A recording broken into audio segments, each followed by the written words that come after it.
Hello all, this is Banu. Pure Dola silk లో ఇంకొక మంచి వెరైటీ చూపించబోతున్నాను. అండ్ ఈ సారీ చూస్తున్నారు కదా, మొత్తం కూడా మనకి ఫ్లవర్స్ కానీ and digital print type of print అయితే ఉంటుంది. మల్టీ షేడ్స్ ఉంటాయి దీనిపైన. అండ్ మీరు చూస్తున్న ఈ కలర్ వచ్చేసి డార్క్ బ్లూ, దీనిపైన అంతా కూడా డిజిటల్ ప్రింట్. అండ్ కింద వచ్చేసి మనకి కొంచెం రాయల్ బ్లూ కలర్ లాగా ఉంటుంది. అండ్ మొత్తం 2 సైడ్ జెరీ బార్డర్.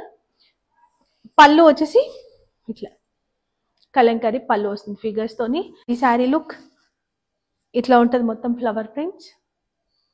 సూపర్ ఉంది శారీ. సో ఇది బ్లౌజ్. సో మనకి బార్డర్కి ఇక్కడ కాఫీ కలర్ వచ్చింది కదా బార్డర్, సో అదే కలర్లో మనకి డాట్స్తో బ్లౌజ్ తీసుకున్నారు. బ్లౌజ్ వేసుకొని బ్లౌజ్ స్టిచ్ చేసుకొని వేసుకుంటే చాలా బాగుంటుంది. సో యాక్చువల్ ప్రైస్ మనం పెట్టింది 1050, అప్పుడే మనం పెట్టిన ప్రైస్ చాలా తక్కువ. సో ఇప్పుడు మనం డిస్కౌంట్లో ఇవ్వబోతున్నాము ఓన్లీ 840 రూపీస్, అందులో మళ్ళీ free shipping. Rough and tough use చేయొచ్చు. Thank you.